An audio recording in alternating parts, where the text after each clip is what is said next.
നമസ്കാരം, ഞാൻ doctor Preethi Kora, consultant cosmetic gynaecologist, London cosmetic gynaecology centre, Vimala hospital Ettumanoor. സ്ത്രീകൾ എല്ലാവരും ഒരു പ്രായമാകുമ്പോൾ ഫേസ് ചെയ്യേണ്ട ഒരു റിയാലിറ്റിയാണ് മെനോപോസ്. ഇപ്പോൾ മാസമുറ നിന്ന് ഹോർമോണൽ ലെവൽസൊക്കെ സഡനായിട്ട് കുറയുന്ന ഒരു ദിവസമാണ് മെനോപോസ്.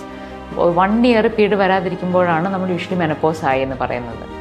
പക്ഷെ അതിനുശേഷം പലപ്പോഴും സ്ത്രീകളുടെ വിചാരം ഞങ്ങൾക്ക് പ്രായമായി, നീണ്ട നല്ല കാലം കഴിഞ്ഞു, ഇനി നമുക്ക് വീട്ടിൽ തന്നെ ഒതുങ്ങിക്കൂടിയിരിക്കണം, ആ ഒരു ചിന്താഗതിയാണ് പലപ്പോഴും ഉള്ളത്. അപ്പം ആക്ച്വലി സ്ത്രീകൾക്ക് മെനോപോസ് ആയതിനു ശേഷമാണ് പലപ്പോഴും പീരീഡ് ഇല്ലാത്തതിൻ്റെ ഒരു ഫ്രീഡം അനുഭവിക്കുകയും അതുപോലെ തന്നെ അവരുടെ ബാക്കിയുള്ള ആരോഗ്യ പ്രശ്നങ്ങളിലേക്ക് കൂടുതൽ ശ്രദ്ധ ചെലുത്തുവാനായിട്ടും കൂടുതൽ സന്തോഷകരമായിട്ടും ഹെൽത്തി ആയിട്ടും പവർഫുള്ളായിട്ടും ജീവിക്കാനുള്ള ഒരു അവസരമാണ് മെനോപോസ്. അപ്പം നമ്മൾ ഈ മെനോപോസിലേക്ക് കയറി കഴിയുമ്പോൾ യങ് ആയിട്ട് ഹെൽത്തി ആയിട്ടിരിക്കുവാൻ വേണ്ടി ശ്രദ്ധിക്കേണ്ട 6 കാര്യങ്ങളാണ് ഞാൻ നിങ്ങളോട് പറയുന്നത്.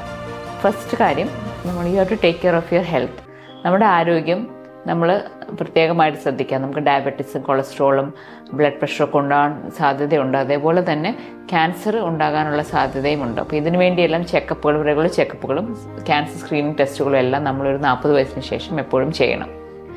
നമ്മുടെ ഹെൽത്താണ് നമുക്ക് ഏറ്റവും ഇമ്പോർട്ടൻ്റ് ആയിട്ടുള്ള വെൽത്ത് എന്ന് ഓർക്കുക. രണ്ടാമത്തെ കാര്യം, സ്ത്രീകൾക്ക് സെക്ഷൽ ഹെൽത്ത് വളരെയധികം ഇമ്പോർട്ടൻസ് കൊടുക്കേണ്ട ഒരു സമയമാണ് മെനോപോസ്. മെനോപോസ് ആയതിനു ശേഷം ഹോർമോൺ ലെവൽസ് കുറയുന്നതുകൊണ്ട് ലൈംഗിക ബന്ധത്തിൽ ഏർപ്പെടുമ്പോൾ അത്യധികമായ വേദന അനുഭവപ്പെടുക, വജൈനൽ ഡ്രൈനസ് അനുഭവപ്പെടുക, ഈ പ്രശ്നങ്ങളെല്ലാം സ്ത്രീകൾക്ക് ഉണ്ടാകാറുണ്ട്. അതേപോലെ തന്നെ പ്രൈവറ്റ് പാർട്സിൽ പലപ്പോഴും ചൊറിച്ചിലും വേദനയും ഡിസ്കംഫോർട്ടും ഒക്കെ മെനോപോസിന് ശേഷം വരാറുണ്ട്. അപ്പോൾ ഇത് വരാതിരിക്കുവാനായിട്ട് നമ്മളുടെ സെക്ഷൽ ഹെൽത്തിന് നമ്മൾ ഇമ്പോർട്ടൻസ് കൊടുക്കണം.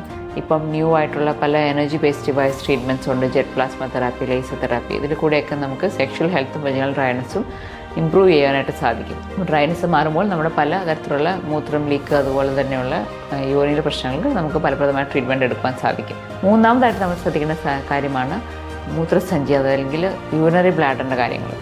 സ്ത്രീകൾക്ക് മെനോപോസ് ആകുന്ന ഒരു ഏജിലുണ്ടാകുന്ന ഏറ്റവും പ്രധാനപ്പെട്ട ഒരു പ്രശ്നമാണ് യൂറിൻ ലീക്ക്. ചുമയ്ക്കുമ്പോൾ തുമ്മുമ്പോൾ യൂറിൻ ലീക്ക് ചെയ്യുക, അതുപോലെ തന്നെ മൂത്രം പോകണമെന്ന് വിചാരിച്ച് ടോയ്ലറ്റിന് മുമ്പേ തന്നെ അറിയാതെ മൂത്രം ലീക്ക് ചെയ്യുക. ഇതൊക്കെ പ്രിവെൻറ്റ് ചെയ്യുവാനായിട്ടുള്ള ട്രീറ്റ്മെൻറ്റ്സ് അവൈലബിൾ ആണ്. ടാബ്ലറ്റ്സ് ഉണ്ട്, അതുപോലെ തന്നെ ജെറ്റ് പ്ലാസ്മ തെറാപ്പി അല്ലെങ്കിൽ എനർജി ബേസ്ഡ് ഡിവൈസ് ഉപയോഗിച്ചുള്ള പല ട്രീറ്റ്മെൻറ്റ്സും ഇതിന് അവൈലബിൾ ആണ്. സർജറി കൂടാതെയുള്ള ട്രീറ്റ്മെൻറ്റ്സ് ആണ് ഇത് പലതും. ഇതിലൂടെ നമുക്ക് ഈ പ്രശ്നങ്ങൾ ഒരു പരിധിവരെ പരിഹരിക്കാൻ സാധിക്കും. നാലാമതായിട്ട് നമ്മൾ ശ്രദ്ധിക്കേണ്ട കാര്യമാണ് take care of your body. സ്ത്രീകൾക്ക് പലപ്പോഴും മെനോപോസ് ആയതിനു ശേഷം അമിതമായ വണ്ണം വയ്ക്കാറുണ്ട്.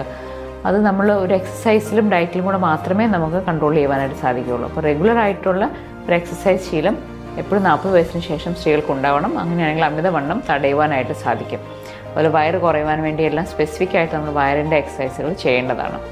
ആഹാരത്തിലും വളരെയധികം ശ്രദ്ധിക്കണം. നമ്മൾ കാർബോഹൈഡ്രേറ്റ് കൂടുതൽ കഴിക്കുന്ന അവോയ്ഡ് ചെയ്യുക. ചോറ് അതുപോലെ മധുര പലഹാരങ്ങളൊക്കെ അവോയ്ഡ് ചെയ്യുന്നതാണ് നല്ലത്. അടുത്ത ഇമ്പോർട്ടൻറ്റ് കാര്യമാണ്, 5th കാര്യമാണ് take care of your skin. സ്ത്രീകൾക്ക് പലപ്പോഴും മെനോപോസ് ആയതിനു ശേഷം അല്ലെങ്കിൽ ഒരു 45 വയസ്സിന് ശേഷം സ്കിന്നിൽ ഒത്തിരി ചുളിവുകൾ വരികയും സ്കിന്ന് സാഗിങ്, പിഗ്മെൻറ്റേഷൻ അങ്ങനത്തെ പ്രശ്നങ്ങളൊക്കെ വരാറുണ്ട്. അപ്പോൾ ഇതെല്ലാം നമുക്ക് അവോയ്ഡ് ചെയ്യുവാനും പറ്റുന്ന കാര്യങ്ങളാണ്. ആദ്യം പോലെ നമ്മൾ സ്കിന്നിന് റെഗുലറായിട്ടൊരു കെയർ കൊടുക്കുക. അതുപോലെ തന്നെ നമുക്ക് ഏജിങ്ങിൻ്റെ കാര്യങ്ങൾ പ്രിവെൻറ്റ് ചെയ്യാൻ വേണ്ടി ഇപ്പം നൂതനമായിട്ടുള്ള കോസ്മെറ്റിക് ട്രീറ്റ്മെൻറ്റ് രീതികളുണ്ട്. റെഗുലറായിട്ടുള്ള സ്കിൻ കെയർ റുട്ടീൻ ഉണ്ടെങ്കിൽ ഒരു പരിധി വരെ സ്കിൻ പ്രോബ്ലംസ് അധികം വരാതിരിക്കും. എത്ര പ്രായമായാലും നമ്മൾ കണ്ടാൽ അധികം പ്രായമാകാതെ തോന്നും. അതുപോലെ സ്കിന്നിന് ആവശ്യമായിട്ടുള്ള ഹൈഡ്രേഷനും അതുപോലെ ക്ലെൻസിങ്ങുമാണ് നമ്മൾ ചെയ്യേണ്ടത്. ഏറ്റവും പ്രധാനപ്പെട്ട ഒരു കാര്യമാണ് 6ാമത്തെ കാര്യം, അതാണ് taking care of your mental health. സ്ത്രീകൾക്ക് പലപ്പോഴും മെനോപോസ് ആയി കഴിഞ്ഞാൽ ഉണ്ടാകുന്ന വളരെയധികമായിട്ടുള്ള പ്രശ്നങ്ങൾ മെൻ്റൽ ഇഷ്യൂസാണ്. ഡിപ്രഷൻ അല്ലെങ്കിൽ ആങ്സൈറ്റി അല്ലെങ്കിൽ സ്ലീപ്ലെസ്നെസ്, ഉറക്കമില്ലായ്മ. ഈ ഒരു പ്രശ്നങ്ങളെല്ലാം നമുക്ക് ഒരു പരിധിവരെ നമുക്ക് എക്സസൈസിലൂടെയും വ്യായാമത്തിലൂടെയും ഒക്കെ കൺട്രോൾ ചെയ്യാൻ പറ്റും. പക്ഷേ ആവശ്യമുണ്ടെങ്കിൽ അതിന് മെഡിക്കേഷൻസ് അല്ലെങ്കിൽ ട്രീറ്റ്മെൻറ്റ് ടാബ്ലറ്റ്സിൻ്റെ ഫോമിലും അവൈലബിൾ ആണ്. നിങ്ങൾക്ക് ഇങ്ങനത്തെ പ്രശ്നങ്ങളുണ്ടെങ്കിൽ തീർച്ചയായും ഡോക്ടറിനെ കൺസൾട്ട് ചെയ്ത് മെൻ്റൽ ഹെൽത്തും നമ്മൾ സ്ട്രോങ് ആക്കണം.